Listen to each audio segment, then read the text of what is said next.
Freunde, ich bin hier total geflasht, ne? Ich finde hier einen Schatz nach dem anderen. Und leider steht hier gar nichts zum Verkauf. Wahnsinn. Wahnsinn, guckt euch das mal an. Das ist jetzt die letzte Fläche mit Autos. Danach habe ich das geschafft. Ich wurde hier gerade gewarnt, ich soll darauf achten, dass ich hingucke, wo ich hintrete, weil hier gibt es Schlangen. So, was haben wir hier? Das ist ein Peugeot, ne? Ein ausgestatteter Käfer. Ein VW K70. Hier natürlich wieder eine Ente, ist ja nichts mehr Außergewöhnliches. Was haben wir hier? Ein alter Ford. Что é? Как какой? Ford. Ne, to je Ford. Oh, da Opel. Opel, da ist sehr gut. Das ist ein Opel-Rekord. Какой година? 66er Baujahr. 4 врата. Viertürig. Oder BX, ne? GS. Au, GS, ja, genau. Hydraulika Savia. Да. To je karavan другото GS. Renault R4. Renault 4. Rekord karavan. Opel Rekord. Чист karavan. Als zweitüriges Coupé. Van Coupé.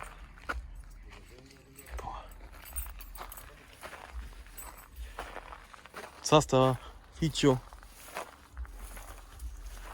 Boah. Ich bin hier voll geflasht. Ihr könnt euch nicht vorstellen, wie geflasht ich bin. Ich kann die Autos sogar noch nicht mal auseinanderhalten. Normalerweise gucke ich auf das Auto drauf und ich weiß sofort Bescheid, was denn für ein Auto das ist. Aber ich bin jetzt hier total sowas von GSX 1,2. Aber ich bin hier so mördermäßig geflasht von diesem ganzen Gelände hier, das sehr weitläufig ist. Guckt euch diesen Opel mal an. Boah. Aber der ist durch. Ich glaube, den kriegt man nicht mehr gerettet. Hier haben wir noch einen Zaster 101. Noch ein Käfer, der schön trocken steht. Der sieht auch noch ganz gut aus. Bisschen Flugrost.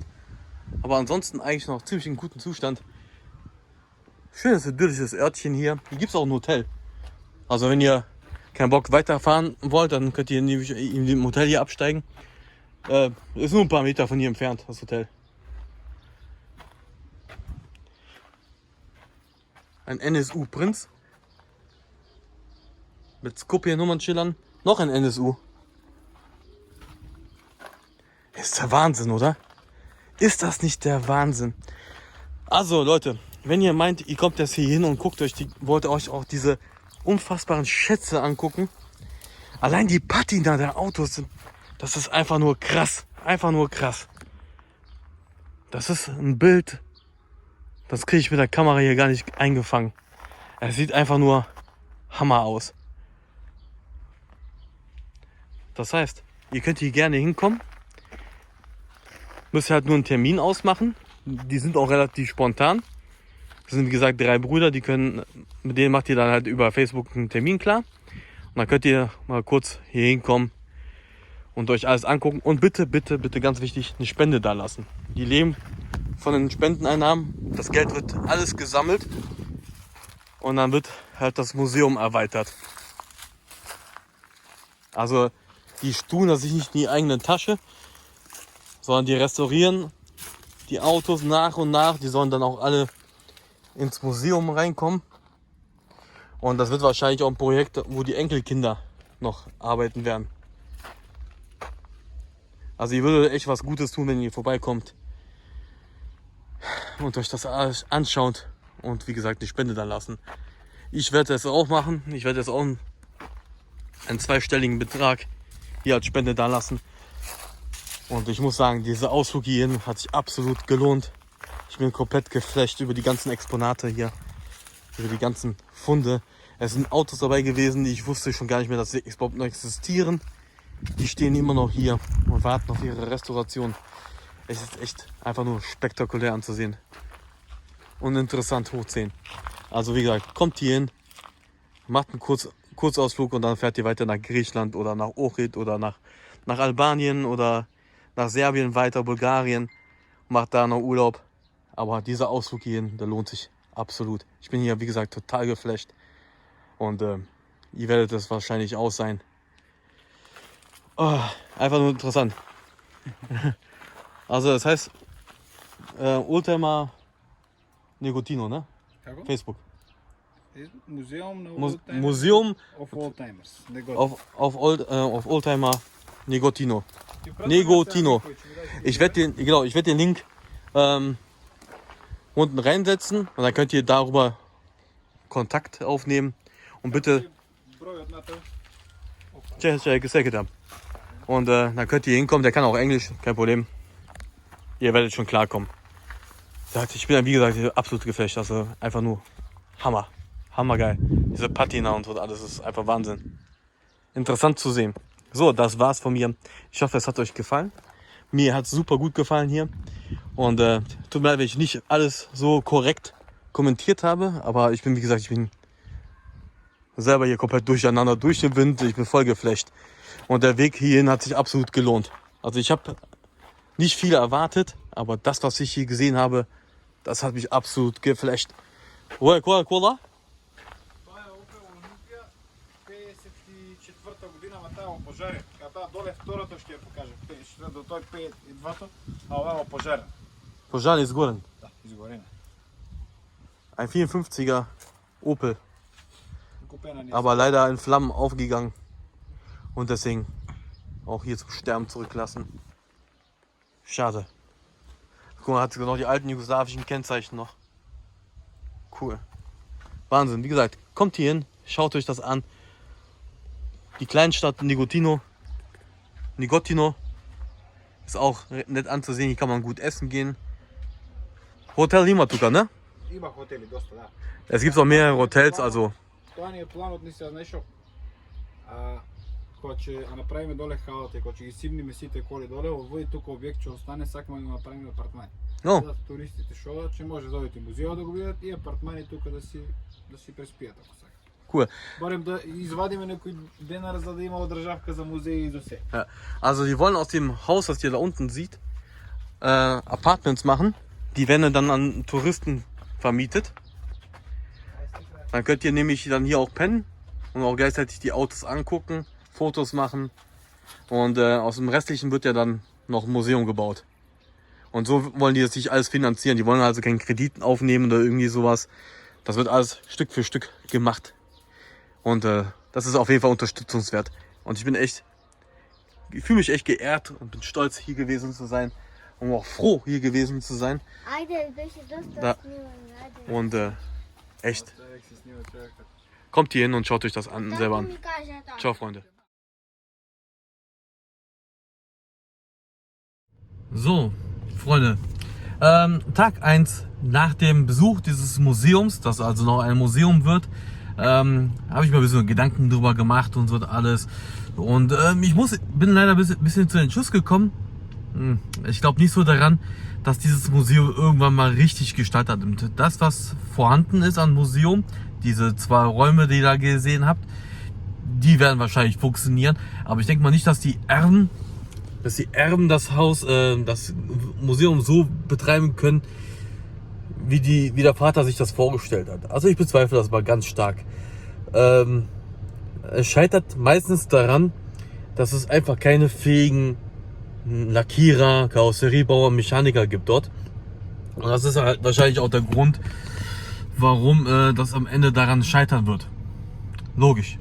Wenn ich so sehe, die Autos, die jetzt im Museum fertig stehen, die sind nicht schlecht, aber sagen wir für deutschen Sammlerstandard nicht gut. Also so eine Note 3, 4 vielleicht. Manche auch mit 2. Und zu Recht haben die Zweifel daran, dass das jemals was Großartiges wird. Kann ich nachvollziehen. Es fehlt einfach den richtigen großen Sponsor, der das alles richtig in die Hand nimmt und finanziert. Und die 3 Jungs, also die 3 Söhne von dem verstorbenen Besitzer des Museums, müssten das dann halt verwalten vor Ort und so alles. Das würde gehen. Wenn jetzt einer dahin geht mit richtig Kohle und Know-how und vielleicht sogar mit den fähigen Mechanikern und Karosseriebauern und Lackierer, dann könnte dieses Museum eine richtige Zukunft haben. So bezweifle ich ganz stark. Und nichtsdestotrotz ist es eine Reise wert, dahin zu fahren, sich das alles anzugucken und so alles. Das definitiv. Also das kann ich euch empfehlen, das sich mal alles mal anzuschauen. Das ist es auf jeden Fall wert. Und dann lässt ihr noch ein paar Euros da als Aufwandsentschädigung dafür, dass die euch alles gezeigt haben und alles erklärt haben. Weil die haben ja auch alle ihre eigenen Jobs noch und Familien und so alles, müsst ihr auch verstehen. Die müssen jetzt auch dann eine Stunde mit euch rumgurken in der Sonne. Das wollen die ja auch nicht umsonst machen, ne? Das ist ja logisch.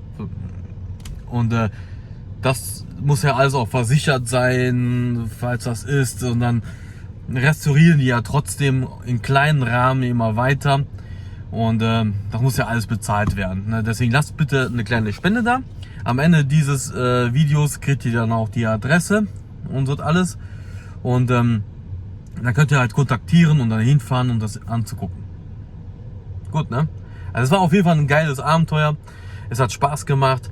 Der junge Mann, der Kiko, so heißt der Junge, das ist der zweite von dreien. Und der mittlere quasi. Der hat auch ziemlich viel Ahnung. Also der hat sich echt da sich ein bisschen belesen, der hat sich die Informationen eingeholt über die ganzen Autos, die da rumstehen. Also der Junge war echt gut. Der hat ja sofort Ahnung gehabt, der hat das Auto gesehen und wusste ganz genau, was es ist. Echt nicht schlecht. Der hat also zugehört, wenn sein Vater was erzählt hat. Und wie die anderen beiden sind, weiß ich nicht. Die habe ich leider nicht kennengelernt, die hatten keine Zeit gehabt. Ja, ich denke mal, das war auf jeden Fall eine tolle Reise, interessante Reise und die kann ich euch definitiv empfehlen. Also wenn ihr unterwegs seid nach Griechenland, Bulgarien, Albanien, Kosovo, Serbien und so alles, dann könnt ihr definitiv auch einen kleinen Abstecher dahin machen und guckt euch das alles mal an. Das war echt interessant und definitiv empfehlenswert. So, das war's mit dem Video. 3 Folgen sind draus geworden, ich hätte es nicht gedacht. Ich bin ohne großartige Erwartungen dahin gefahren. Ich habe eigentlich gedacht, das wird bestimmt so ein Flop oder irgendwie war es so eine richtige Scheiße. Aber ich wurde echt wirklich einem Besseren belehrt und ich war echt total überrascht. Überrascht ohne Scheiß. Das war echt eine tolle Sache. Tolle Sache. Und ein richtiger Insider. Also ich habe nie gehört, dass einer das bei uns in Deutschland oder im deutschsprachigen Raum diesen Ort mal erwähnt hat. Es gab mal einen mazedonischen Franzosen, der hatte mal so eine kleine Doku gemacht, aber zu den Lebzeiten vom Vater noch. Das lief auch mal auf Tele 5, auf diesem Kanal 5, diesem französischen Sender. War interessant zu sehen, wie der Vater halt so drauf war. Das war echt ein sehr interessanter Mensch. Also, da war ein Professor an der Universität und war extrem interessiert an Technik. Echt interessant. Der hat die Autos wirklich geliebt. Alle. Und alle Autos, die ihr gesehen habt in den Videos, das sind auch Autos, die normalerweise in die Schrottpresse gekommen wären. Ne? Also er ist dann halt zu den Schrottplätzen gegangen und hat die ganzen Oldtimer rausgeholt. Aus den Schrottplätzen. Und hat sie dann selber in eigener Faust dann halt aus mehreren Autos einen gemacht. Das seht ihr dann auch in dem Video. Oder habt ihr es gesehen. Also der hat sich richtig Mühe gegeben, der hat richtig Herzblut reingetan. Und ich hoffe, die Söhne können das irgendwie fortsetzen. Ich hoffe es. Ich bezweifle es ein bisschen, aber ich denke mal, auch da werde ich mich hoffentlich täuschen und die Söhne werden das gut managen. So, danke fürs Zugucken und ich hoffe, es hat euch gefallen, dieses 3-teilige Video. Und jetzt geht's weiter mit Lost Cars. Danke fürs Zugucken.